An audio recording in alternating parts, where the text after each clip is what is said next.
DreAllDay.com. Dre Baldwin, DreAllDay.com. It's been a couple weeks since I did one of these, so let's see what we want to talk about. Let's talk about what I saw Deion Sanders.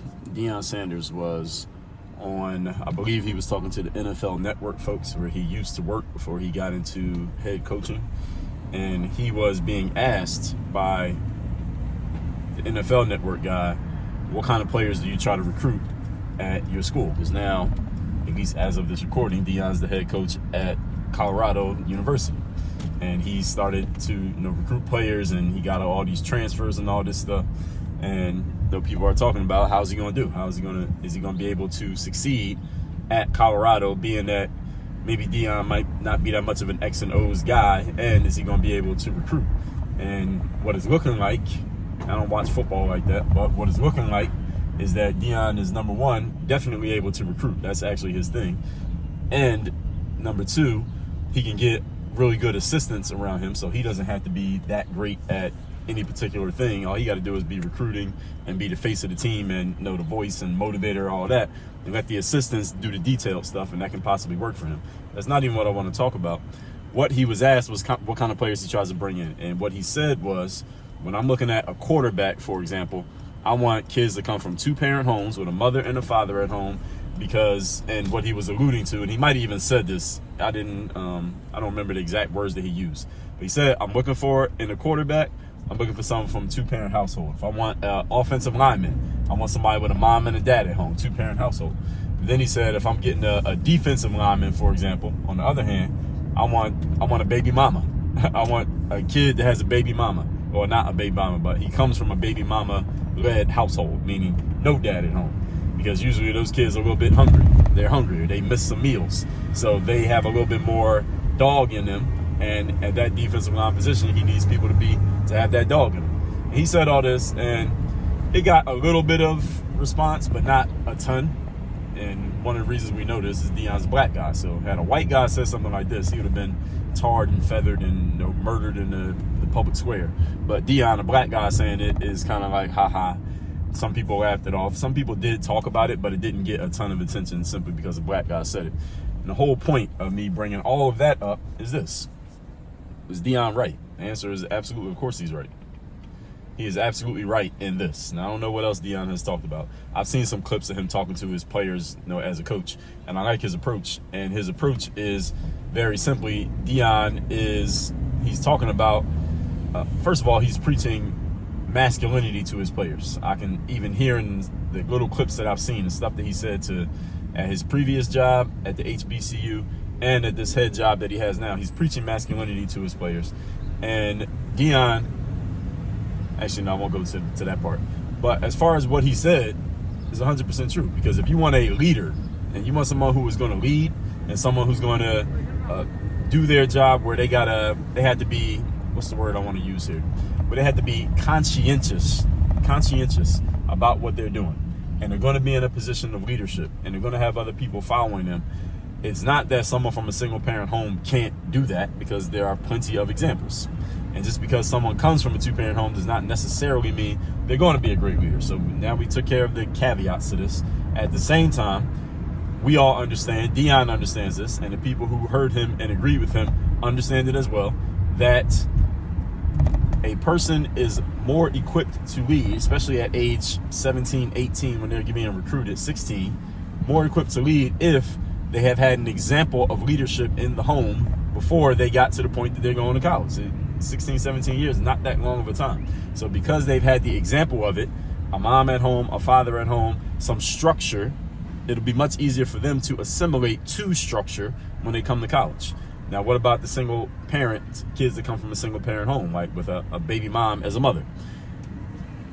Why he wants them on the defensive line? Because, frankly, to be honest, and we all know this again, and a lot of people don't want to be honest about it, a defensive lineman does not need to be as conscientious nor as structured as a quarterback needs to be, or an offensive lineman, because they got to know the assignments. They got to know whose job is it to do this, that. The quarterback got to know everybody's job on the field.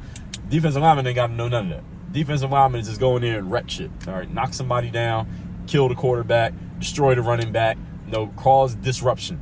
It's a different job is a different role, is a different assignment you need when you're playing that position versus the positions that Deion was talking about. And the only reason people got mad about this is because Deion talked about the two-parent households versus the baby mama and what positions each one is better equipped for. And the thing is, again, everybody knows this to be true. If you give everybody truth serum, they know this. But of course, you had some people who wanted to step up and quote unquote defend black people who are coming from single parent homes or the single parents themselves. You have some black people mad at Deion. He's going against black people by saying that, which is no, he's not. He's actually just speaking an actual truth, and that he's pushing. I don't even know what you would call this, the patriarchy or the traditional family, as if there's something wrong with that. You know, people say these things like, even when you talk about like gender, you say, well, I don't follow traditional gender roles. People say that I don't follow traditional gender roles, or people are talking about the traditional family, and people call it traditional as if that's some kind of negative thing. Being traditional is not a bad thing. Right? Tradition is a good thing. Tradition, following something that is traditional, meaning you are following a precedent and a standard that was set a long time ago. Let's just call it whatever a long time is to you. That's not a bad thing. That's a good thing. There's a reason why traditions become traditions.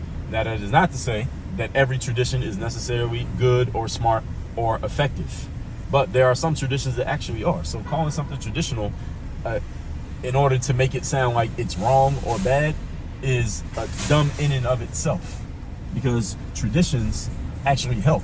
When people are following traditions, that's a good thing, because that means people are following a structure, they're following an organization, they're following a process that was put in place some time ago, and it usually, not always, but usually is because it produces a certain type of result. That's why the people followed a tradition.